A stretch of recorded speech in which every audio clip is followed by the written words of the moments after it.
8 ಅಂಗಡಿಗೆ ಒಬ್ರು Muslim alert ಆಗಿಲ್ಲ, ಎಲ್ಲ ಹಿಂದೂಗಳೇ ಇರೋದು. ಆಕ್ಚುಲಿ ಹಿಂದೂಗಳು ಅಂಗಡಿ ಅದು, ಮುಸ್ಲಿಂ ಅಂಗಡಿ ಒಂದೂ ಇಲ್ಲ ಅಲ್ಲಿ.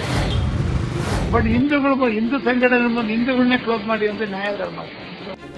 बेंगलुरु के उप्पारपेट इलाके में कुछ कट्टर पसंद हिंदुत्व तंजीमों ने वहां पहुंचकर जबरदस्ती दुकानें बंद करवाया। इन तंजीमों का झूठा दावा है कि ये दुकानें मुसलमानों के हैं, जबकि दुकानों के मालिक खुद हिंदू हैं। श्वेताद्री जो दुकान मालिक हैं, इनका ये कहना है कि ये कौन होते हैं जो हमारी दुकान जबरदस्ती बंद करवाने वाले।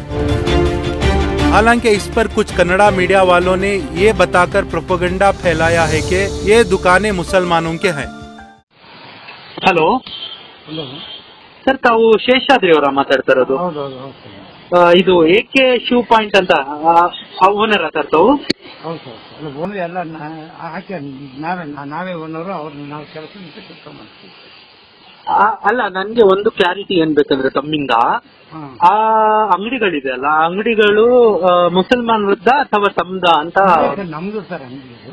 ಹೌದಾ? ನಮ್ಗೆ 70-75 ವರ್ಷ ಆಯ್ತು.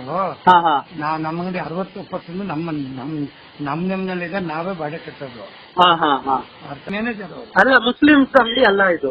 ಅಲ್ಲ ಸರ್, ಮುಸ್ಲಿಂ ನಮ್ಗೆ ಸಂಬಂಧನೇ ಇದೆ ಸರ್. ಮುಸ್ಲಿಮ್ರು ಒಬ್ರು ಅಂಗಡಿ ನಡೆಸ್ತಾರೆ ಅಷ್ಟೇ. ಅಂಗಡಿ ನಡೆಸ್ತಾರೆ, ನಾವು ಅವ್ರಿಗೆ ಪೇಮೆಂಟ್ ಕೊಡ್ತೀವಿ, ನಾವು ಅವ್ರಿಗೆ. ಅಂಗಡಿ ಅವರೇ ನಡೆಸ್ತಾ ಇಲ್ಲ. ಬಂಡವಾಳ ನಮ್ದು, ಎಲ್ಲ ನಮ್ದು, ಈ ನೇಮ್ ನಮ್ದು, ಎಲ್ಲ ನಮ್ದೇ. ಅಲ್ಲ ಸರ್, ದಯವಿಟ್ಟು ನಮ್ಗೆ ಇದು ನಾನು ಹೇಳೋದು ನಿಮ್ಗೆ ರಿಯಲಿ ಒರಿಜಿನಲ್, ಇದು ಕರೆಕ್ಟ್ ಆಗಿ ಹೇಳ್ತಾ ಇದ್ದೀನಿ.